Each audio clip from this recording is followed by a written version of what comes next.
एक उम्मीद सुनहरे ख्वाबों की जो आपने देख रखे हैं अपने बच्चों के लिए, सुनहरे कल की सूरत में। उस सुनहरे कल के लिए हम संवारते हैं आपके बच्चों का मुस्तकबिल। यूनिक ग्रुप ऑफ इंस्टीट्यूशन गुज़िश्ता 33 वर्षों से दिखा रहा है रास्तों को मंजिल, उम्मीद को रोशनी, इल्म से अमल की रवायत, बच्चों के रोशन मुस्तकबिल का ज़ामिन।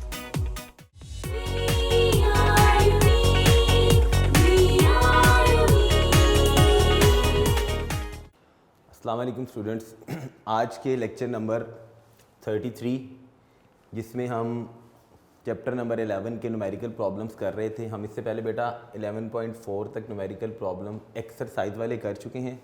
आज हम कोशिश करेंगे कि जो रिमेनिंग जितने भी रह गए हैं इसी लेक्चर के अंदर उसको ख़त्म करें। तो ये न्यूमेरिकल की स्टेटमेंट देखते हैं बेटा। वही पुरानी चीज़ें मैंने कहा था, स्टेटमेंट पढ़ें साथ साथ डाटा अपना जनरेट करते रहें। तो पहली हेडिंग बेटा हमारी वही डाटा की, हम उसी मेथड के साथ करेंगे जिस तरह हमने पहले वाले किए हैं। डाटा में देखिएगा, कहते हैं एक marine survey ship sends a sound wave straight to sea bed. मैं एक छोटी सी डायग्राम बना रहा हूँ सिर्फ आपको समझाने के लिए, आपने बनानी नहीं है। ये सी बेड है, ठीक है, यहाँ पर एक शिप है, ठीक है। वो क्या कर रही है, वो साउंड वेव नीचे भेज रही है। It receives an echo 1.5 second later. देखिएगा साउंड यहाँ से गया,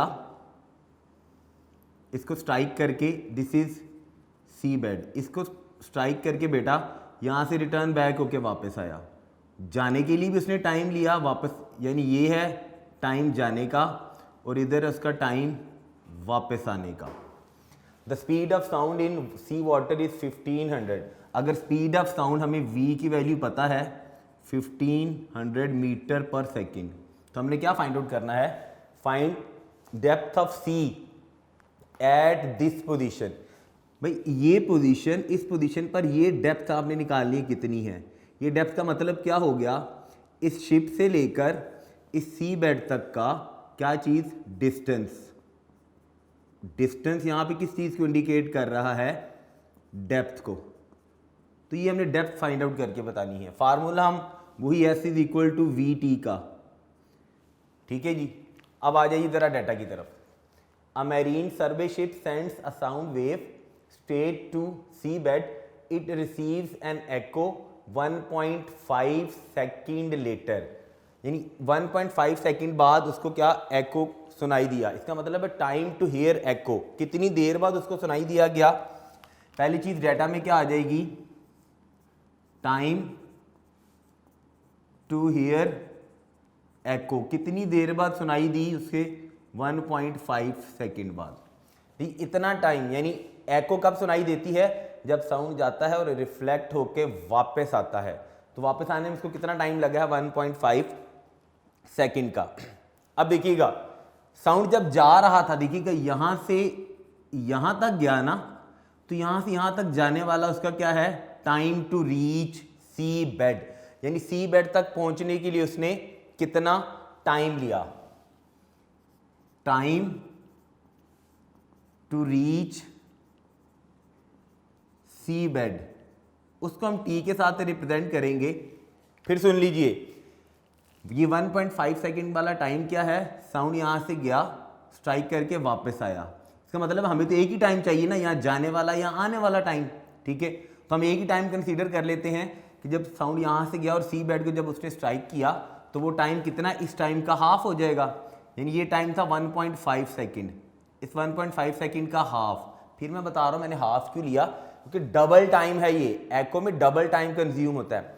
साउंड गया वापस आया, मुझे तो सिर्फ एक टाइम चाहिए, यहाँ गोइंग के लिए, यहाँ रिटर्न बैक के लिए उसने जितना टाइम दिया, इसी टाइम का मैं हाफ करूँगा, 1.5 को 2 पे डिवाइड करूंगा तो मेरे पास कितना आंसर बना, दिस इज, कैलकुलेटर से डिवाइड कीजिएगा, 0.75 सेकेंड।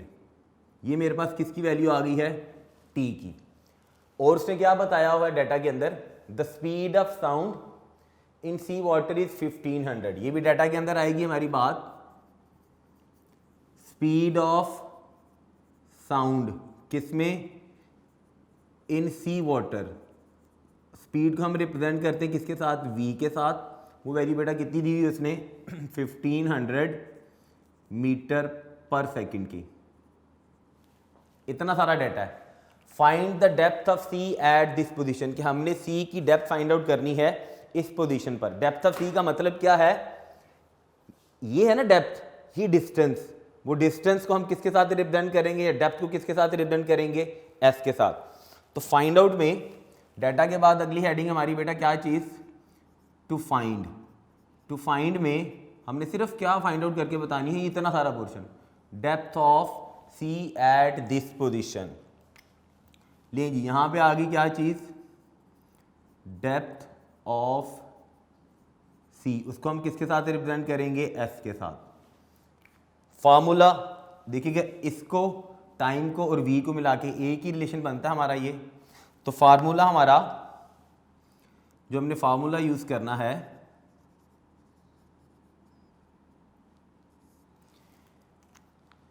फार्मूला में बेटा फार्मूला हम क्या यूज करेंगे, S is equal to we t का फार्मूला।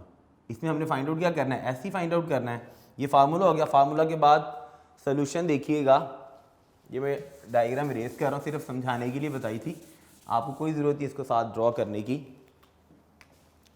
सोल्यूशन में बेटा इसी फार्मूला के अंदर हमने सिंपल वैल्यूज़ को सब्स्टिट्यूट करना है। देखिएगा S is equal to we T formula था, S का मतलब है डेप्थ जो फाइंड आउट करनी है, इज इक्वल टू V कितनी है 1500। पहले मैं यहाँ पे फार्मूला लिख देता हूँ, फिर इसमें वैल्यू तो लगाते हैं। V की वैल्यू बेटा 1500 मल्टीप्लाई बाय टाइम कितना 0.75, यानी 0.75। इसको मल्टीप्लाई करें, 1500 को 0.75 से मल्टीप्लाई करें, कैलकुलेटर से मल्टीप्लाई कीजिएगा। 1500 multiply by 0.75, so we get 1125। हमारे पास आंसर क्या आया, डिस्टेंस 1125 डिस्टेंस आया है। शाबाश मेरा बेटा, डिस्टेंस का यूनिट क्या होता है, मीटर। ये हमारे पास सोल्यूशन आ गया, ठीक है। सोल्यूशन के बाद लास्ट वाली हमारी हेडिंग क्या थी, रिजल्ट की।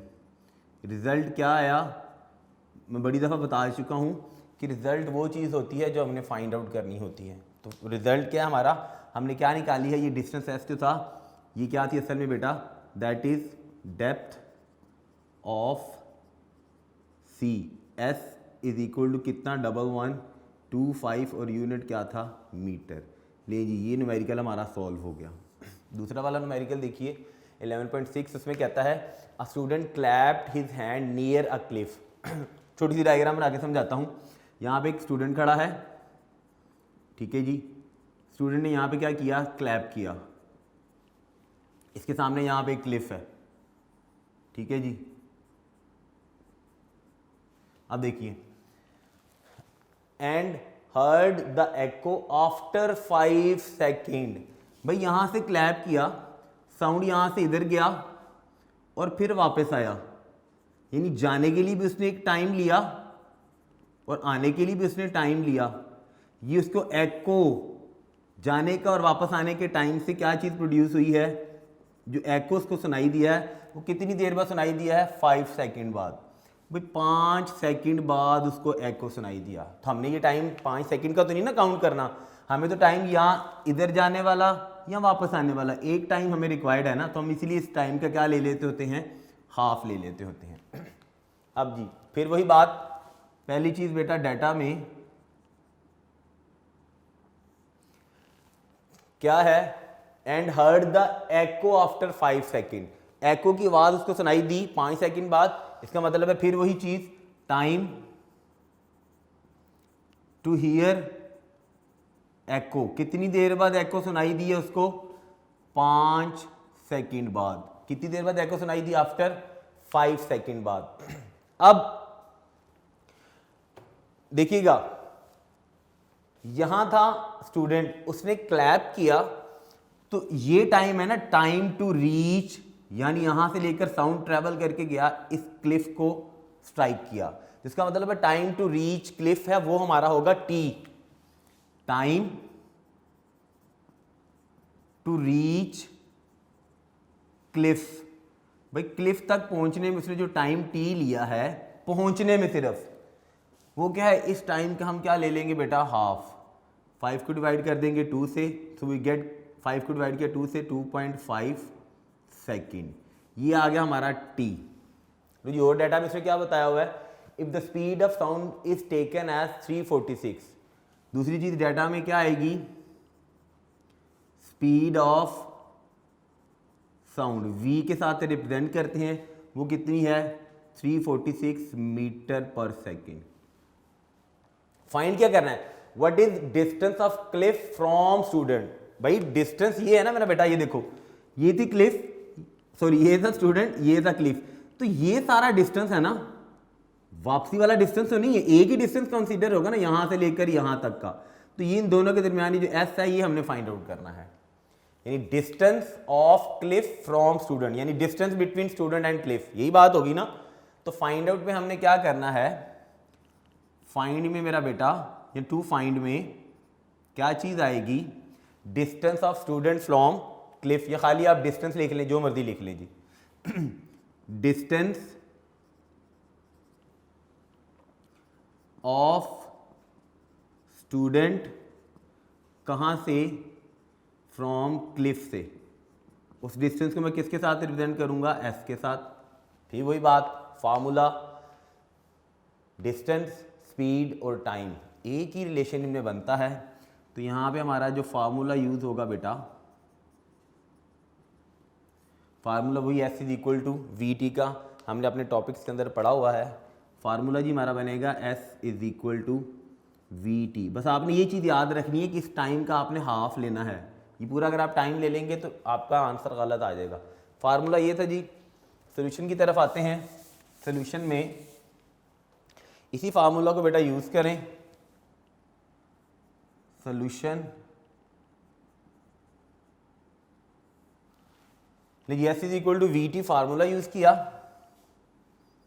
S is equal to we T, S is equal to V कितना है गिवन है 346, वैल्यू गिवन है 346 को मल्टीप्लाई करेंगे हम किसके साथ, टाइम हमने लेना है 2.5। याद रखिए कि बेटा टाइम हाफ, कि जाने का टाइम और वापस आने का टाइम ही एको बनता है, तो एक ही टाइम रिक्वायर्ड होता है।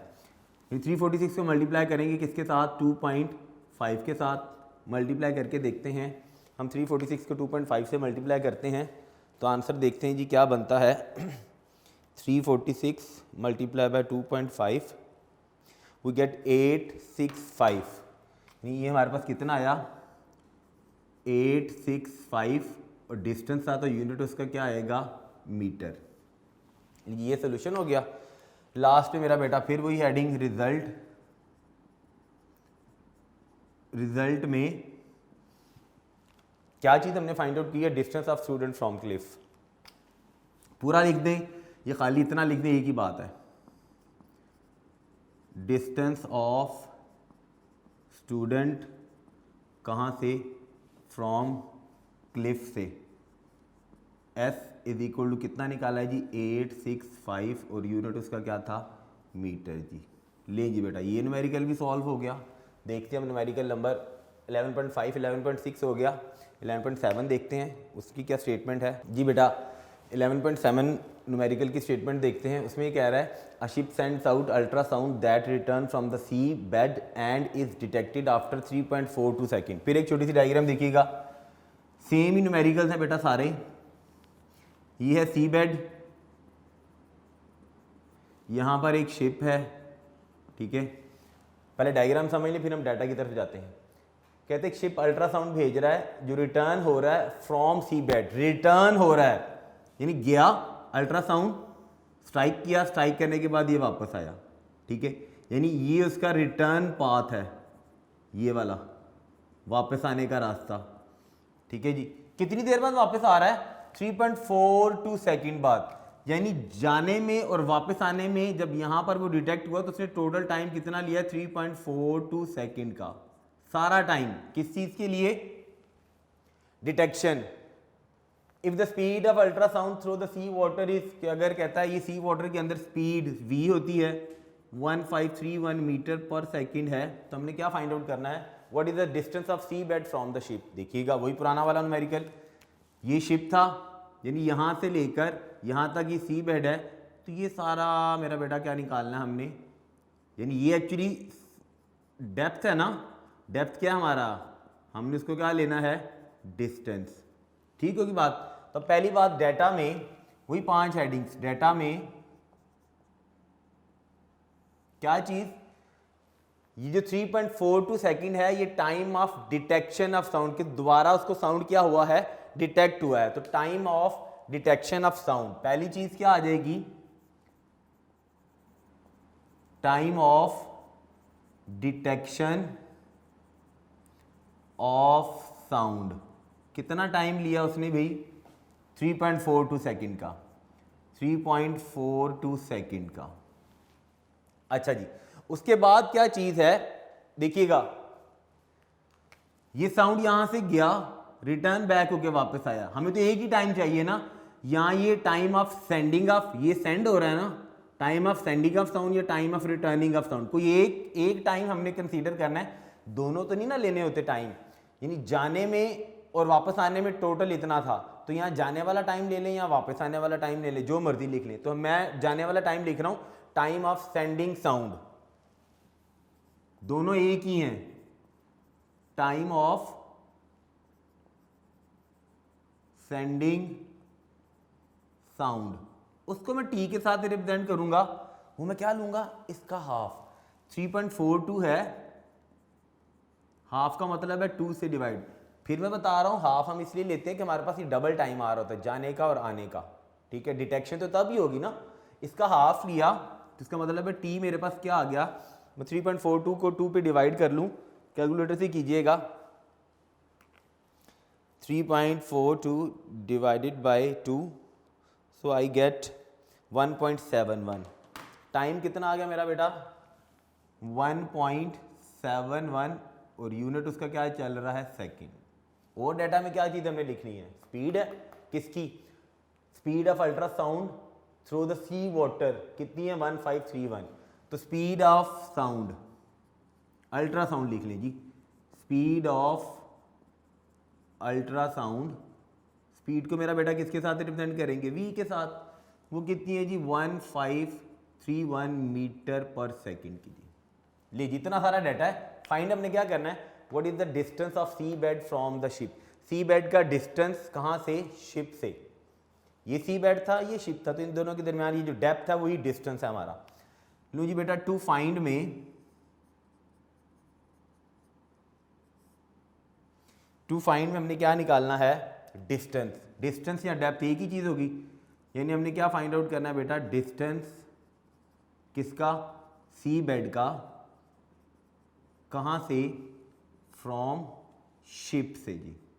डिस्टेंस को मैं रिप्रेजेंट करूंगा एस के साथ, डिस्टेंस, स्पीड और टाइम, इनको मिलाकर, शाबाश, फार्मूला वही पुराना वाला, फार्मूला क्या बनेगा, वही S is equal to we t का formula, s is equal to we t, इनमें यही रिलेशन एग्जिस्ट करता है। इसी को बेटा सॉल्व करते हैं सॉल्यूशन में। ले जी, सॉल्यूशन में ये फार्मूला लिख के उसमें सिर्फ हमने वैल्यूज़ को सब्स्टिट्यूट करना है, formula s is equal to we T, S is equal to we t. देखिएगा जी, s is equal to v, मेरा बेटा कितनी वैल्यू है, 1531 मल्टीप्लाई बाय टाइम कितना हम लेंगे, 1.71, सिर्फ जाने का, या आप आने वाला ले लें, दोनों यही हैं, 1.71, तो डिस्टेंस एस यानी डेप्थ 1531 को 1.71 से हम मल्टीप्लाई करते हैं, मल्टीप्लाई बाय 1531, तो हमारे पास आंसर बनता है बेटा 2618, 2618.01 है, तो उसको लिखने की ज़रूरत नहीं है, तो ये हमारे पास आंसर आया बेटा 2618, डिस्टेंस था तो यूनिट क्या होगा, मीटर। लीजिए, ये हमारे पास डेप्थ आ गई एंड पर, फिर वही चीज़ मेरा बेटा हमने लास्ट पर लिखना है, क्या चीज़, रिजल्ट। रिजल्ट क्या है, जो हमने फाइंड किया था, distance of sea bed from ship, जी यहाँ पे क्या आ जाएगा, डिस्टेंस ऑफ सी बेड, कहाँ से, फ्रॉम शिप से, S इज इक्वल टू कितना निकाला है, 2618 मीटर। लेंगे बेटा ये आ गया हमारे पास एंड पर रिजल्ट। ठीक है जी, 11.8 न्यूमेरिकल देखें, इतनी लेंथी स्टेटमेंट है बच्चों को सिर्फ कंफ्यूज करने के लिए, हालांकि बहुत सिंपल है। समझिए पहले न्यूमेरिकल को, वही पहली हेडिंग डाटा हम साथ साथ बनाते जाते हैं। कहता क्या है, कहता है the highest frequency sound human can hear is about 20,000 hertz. हमें पता है ना, हमने ऑडिबल फ्रीक्वेंसी रेंज पढ़ी हुई है कि हमारी कहाँ से स्टार्ट होती है, 20 हर्ट्ज से लेकर कहाँ तक जाती है, 20,000 हर्ट्ज तक। कितनी है ना हमारी रेंज ह्यूमंस की। ये हमारी क्या है, ये हमारी लोएस्ट रेंज है, ये हमारी क्या है, हाईएस्ट। ऐसे ही है भाई, यही है ना हमारी ऑडिबल फ्रीक्वेंसी रेंज। अब क्वेश्चन उसका क्या है, the highest frequency sound human can hear is about कितनी है, 20,000 हर्ट्ज की। 20,000 हर्ट्ज की, इसका मतलब है highest frequency level of sound जो है एक आ गया, वो कितना दिया उसने, 20,000 हर्ट्ज का।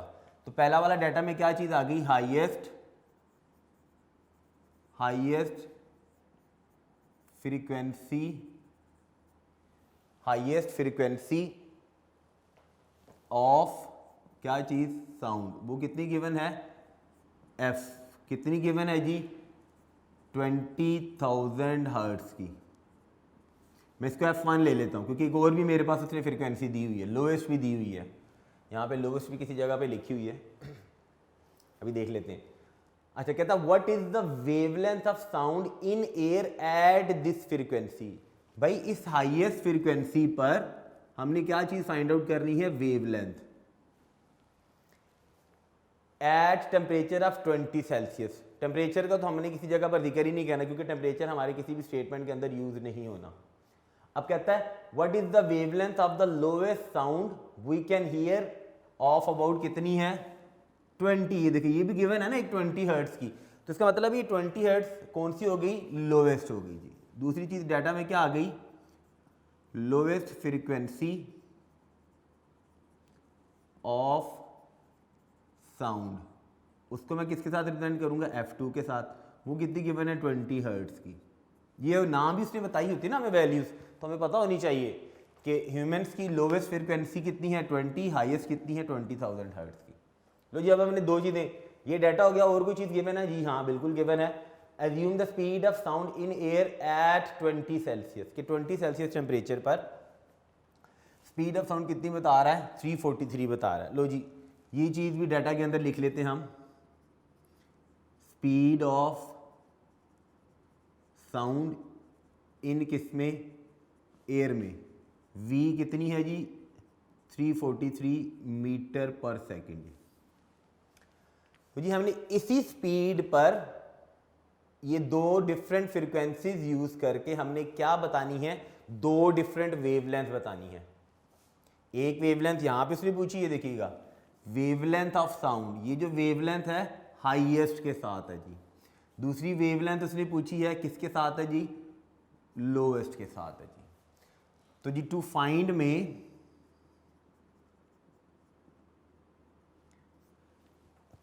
बेटा हमने क्या बतानी है, हमने दो बतानी है, वेवलेंथ ऑफ हाईएस्ट साउंड, जी एक हमने बतानी है जी wavelength of highest sound. Wavelength का सिंबल लैम्डा था, हाईएस्ट की फ्रीक्वेंसी मैंने F1 की थी, तो मैं इसकी वेवलेंथ को λ1 कर लेता हूँ। एक ये मैंने बतानी है। दूसरी मैंने क्या बतानी है बेटा, दूसरी मैंने बतानी है जी वेवलेंथ ऑफ लोएस्ट साउंड, हल्की आवाज़ की वेवलेंथ। वो भी वेवलेंथ का सिंबल लैम्डा था, क्योंकि फ्रीक्वेंसी अगर F2 थी तो मैं यहाँ पे भी क्या लिख लूँगा, λ2। ये दोनों चीज़ें मैंने बतानी है बेटा। ये टू फाइंड हो गई। फार्मूला, दो फार्मूला हम यूज़ करेंगे क्योंकि हमने दो डिफरेंट वैल्यूज़ बतानी है। फार्मूला एक ही है, उसी के दो हिस्से हम बनाते हैं। देखिएगा वी, एफ और लैम्डा में रिलेशन हमने चैप्टर नंबर 1 में पढ़ा था।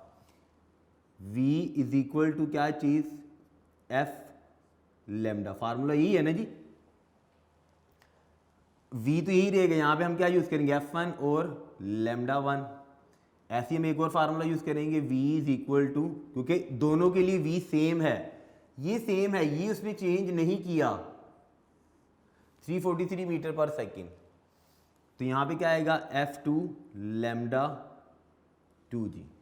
ले ये फार्मूला हो गया। सोल्यूशन में पहले एक फार्मूला का यूज़ करके वेवलेंथ निकालते हैं। इसकी अगर मैं थोड़ी सी शेप यहाँ पे चेंज करूँ, ये आपकी आसानी के लिए कर रहा हूँ, देखिए इसकी अगर मैं शेप चेंज करूँ मेरा बेटा, शेप चेंज करके ये क्या बन जाएगा, लेमडा 1 मैंने फाइंड आउट करना है ना, यहाँ f1 मल्टीप्लाई और इधर जाके क्या हो जाएगा, डिवाइड। इसका मतलब क्या बन जाएगा, v over f1 is equal to lambda 1। आपकी सहूलत के लिए किया। ऐसे ही सिमिलरली इसकी भी मैं अगर शेप चेंज करूँ, ठीक है, इसकी शेप चेंज करके इसको मैं ऐसे लिख सकता हूँ, आगे लिख देता हूँ इसको कि v ओवर f2 इधर जाके डिवाइड हो गया, f2 is equal to lambda 2। दो डिफरेंट वेवलेंथ के लिए फार्मूला बन गया हमारा। लेकिन सोल्यूशन में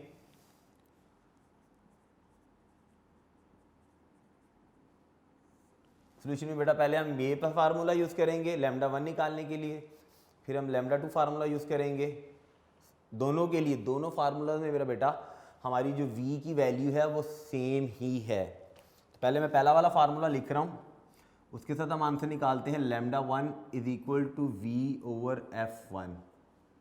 इधर ही कर लेते जी, v कितना, 343, 343 इसको डिवाइड करेंगे मेरा बेटा f1 देखिएगा कितनी थी, 20,000 हर्ट्ज, 20,000 से इसको डिवाइड किया तो लेमडा 1 इज इक्वल टू 343 को 20,000 पे डिवाइड करें, आंसर चेक करें जी कितना बनता है, 343 डिवाइडेड बाय 20,000, आंसर है बेटा 0.01715 है। इसको मैं अगर साइंटिफिक नोटेशन के अंदर लिखूंगा, क्योंकि आपकी बुक के अंदर उसने आंसर साइंटिफिक नोटेशन में लिखा हुआ है 0.01715, पूरा जो वैल्यू आ रही है वो ये आ रही है 0.01715, 0.01715। इसको मैंने साइंटिफिक नोटेशन में लिखना है।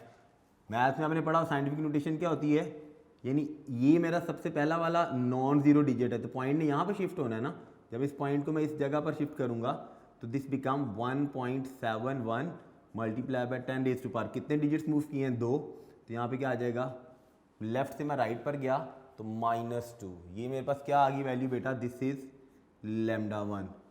लेमडा वेवलेंथ, डिस्टेंस होता है, यूनिट इसका क्या आएगा, मीटर।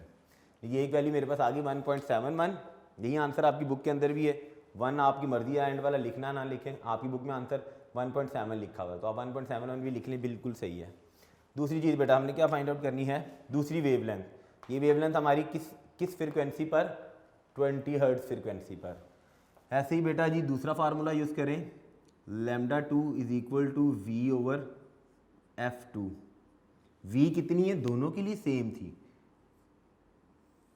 दोनों के लिए v हमारी वैल्यू सेम थी, वो कितनी है 343, उसको डिवाइड करूँगा, लोएस्ट कितनी थी मेरा बेटा 20 के साथ डिवाइड किया तो लेमडा 2 मेरे पास क्या आया आंसर, 343 को मैं फिर दोबारा से 20 पे डिवाइड करूं, 343 को हम डिवाइड करेंगे 20 के साथ, तो वी गेट 17.15, कितना आंसर आया जी 17.15, और यूनिट क्या आया इसका, मीटर। लीजिए दूसरी मेरी वेवलेंथ बेटा ये आ गई जी, बुक में चेक कीजिएगा, आंसर यही है 17.15 है ना, तो उसने इस 5 को राउंड ऑफ करके, जब 5 राउंड ऑफ होगा तो ये 1 क्या हो जाएगा, इट इंक्रीज हो जाएगी एक वैल्यू, तो 17.2, बुक में आंसर उसने 17.2 मीटर लिखा हुआ है जी। ठीक है जी, ये दोनों चीज़ें आ गई। लास्ट पे हमारा बेटा क्या चीज़ आएगी, इसका रिजल्ट में हमने फिर वही बात, रिजल्ट क्या चीज़ होती है जो हमने फाइंड आउट करनी होती है, वेवलेंथ ऑफ हाईएस्ट साउंड, पूरा लिख लें, खाली लेमडा 1 लिख लें, आपकी मर्ज़ी है, तो हम खाली लेमडा 1 ही लिख लेते हैं। वो हमने कितनी फाइंड आउट की है 1.71 मल्टीप्लाई बाय 10⁻⁻² मीटर की। एक हमने ये वैल्यू फाइंड आउट की बेटा, दूसरी वैल्यू हमने क्या फाइंड आउट की है λ2, वो आई है जी बेटा कितनी 17.2 मीटर की। ले जी दूसरी वैल्यू ये फाइंड आउट की थी। ये होगा जी बेटा हमारा न्यूमेरिकल नंबर 11.8। एक लास्ट वाला न्यूमेरिकल रह गया 11.9, उसको देखते हैं कि उसको अब हम कैसे करते हैं। जी बेटा 11.9 न्यूमेरिकल की स्टेटमेंट देखते हैं। लास्ट वाला न्यूमेरिकल है हमारे चैप्टर का, चैप्टर नंबर 11 का। स्टेटमेंट में कहता है a sound wave has a frequency 2 kilohertz. जी बेटा पहली चीज़ डाटा में हमारे पास क्या चीज़, जैसे जैसे वैल्यूज़ आती जाती हैं वैसे वैसे डाटा में लिखते जाइए। अ साउंड वेव है फ्रीक्वेंसी, खाली फ्रीक्वेंसी लिख लें, यहाँ आपकी मर्जी है लिख लें फ्रीक्वेंसी आप साउंड वेव, जो मर्जी लिख लें जी, जिस तरह से मर्जी लिख लें।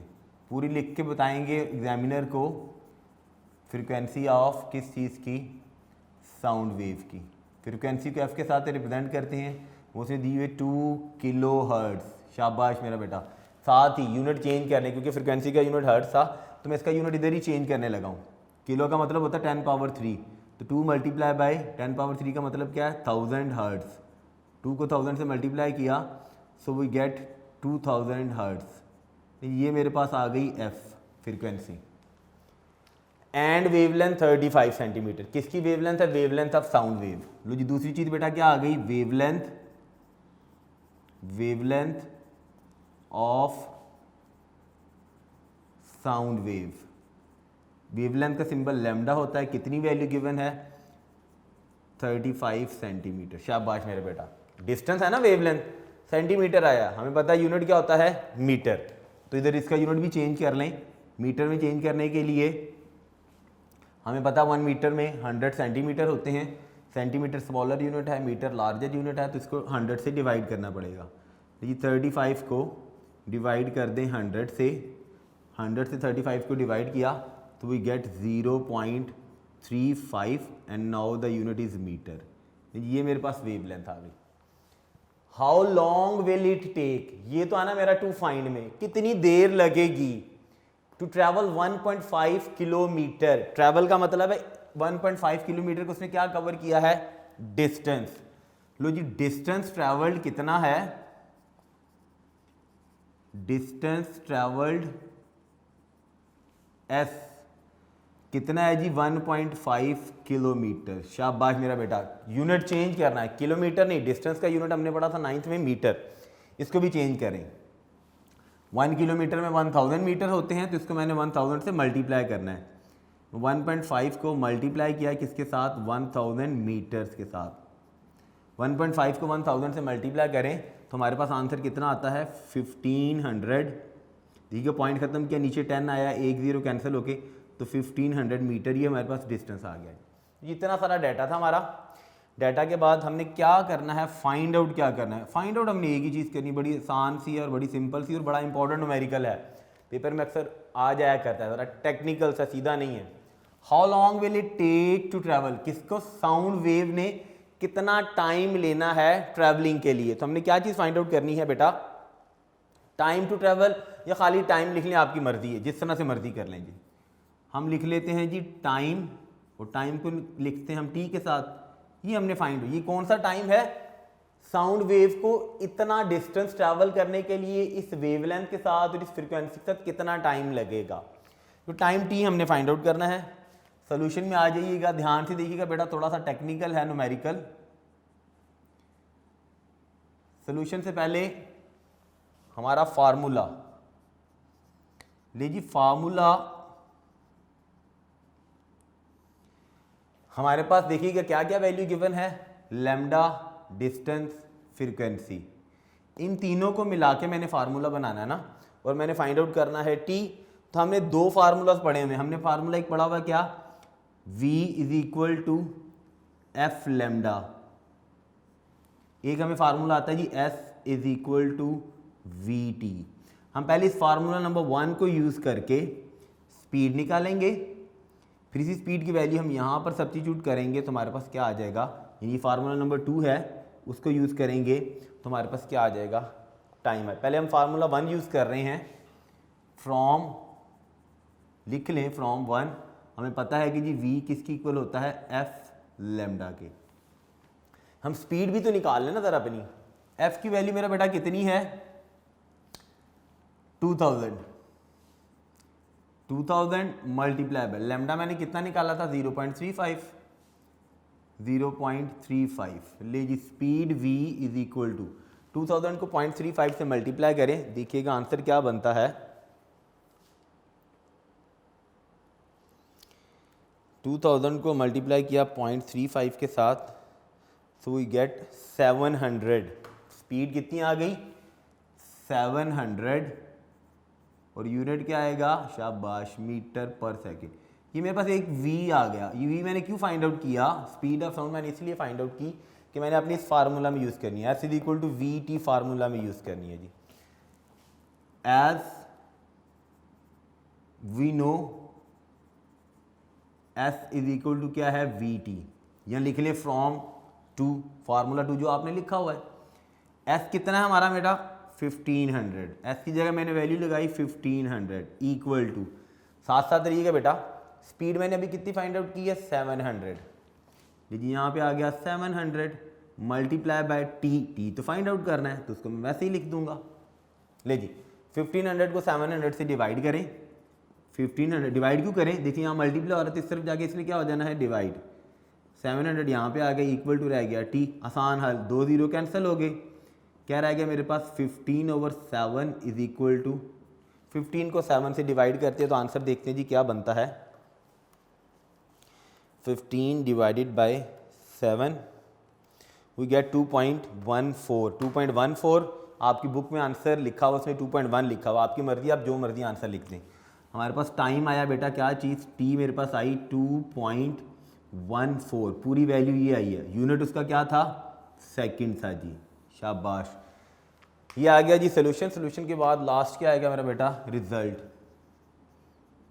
रिजल्ट में क्या आना है जो चीज़ हमने फाइंड आउट की, क्या हमें चाहिए था टाइम था। टाइम किसके लिए साउंड वेव को ट्रैवल करने की, बस सिंपल सा आप यहाँ पे ऐसे ही लिखें time t is equal to कितना निकाला है 2.14 और यूनिट क्या है सेकंड। तो जी बेटा यहाँ पे हमारे ये सारे न्यूमेरिकल प्रॉब्लम्स 11.9 तक ख़त्म हो गए। ठीक है, इंशाल्लाह हम अपने नए लेक्चर में chapter number 12 geometrical optics start करेंगे। ठीक है, तब तक के लिए बेटा अपना बहुत सारा ख्याल रखिएगा। और जाते हुए वो पुरानी बात हम कर रहे थे कल अपने प्रीवियस लेक्चर में कि मैं बता रहा था आपको कि रब्बुल आलमीन ने कलमा कैसे तराजू में तोल के बनाया हुआ है। ठीक है, याद करें पुरानी बात में यहाँ तक पहुँच गया था कि जी अल्लाह ने जब अपना नाम बनाया तो उसके 4 हरफ, अल्लाह 4 हरफ थे, मोहम्मद 4 हरफ थे, अहमद 4 हरफ थे। ऐसे ही जब रब्बुल आलमीन ने कलमा बनाया ला इलाहा इल्लल्लाह, उसमें भी कितने हरफ हैं 12 हरफ। मोहम्मदुर रसूलुल्लाह उसमें भी कितने हरफ हैं 12 हरफ। 12 हरफ ला इलाहा इल्लल्लाह में और मोहम्मदुर रसूलुल्लाह में कितने हरफ हैं 12 हरफ। तो देखिएगा तराजू में तोल के बना हुआ है। मैं बता रहा था, याद करें, मैं ये बात बता रहा था आपको, जो नुक्ते वाले हरूफ होते हैं वो कमज़ोर होते हैं। तो पूरे कलमे में ला इलाहा इल्लल्लाह मुहम्मदुर रसूलुल्लाह में आपको कोई नुक्ता नज़र नहीं आएगा। ठीक है, तो बग़ैर नुक्ते वाले सारे हरूफ हैं जो बहुत ताकतवर हैं, जिनको अपनी चीज़ अपना मतलब समझाने के लिए किसी चीज़ की ज़रूरत नहीं है। ये थी कलमा को रब्बुल आलमीन ने किस तरह तराजू में तोल कर बनाया। ठीक है बेटा, इंशाल्लाह नए लेक्चर में नया चैप्टर हम स्टार्ट करेंगे। ठीक है, तब तक के लिए बेटा अपना बहुत सारा ख्याल रखिएगा। अल्लाह हाफिज़।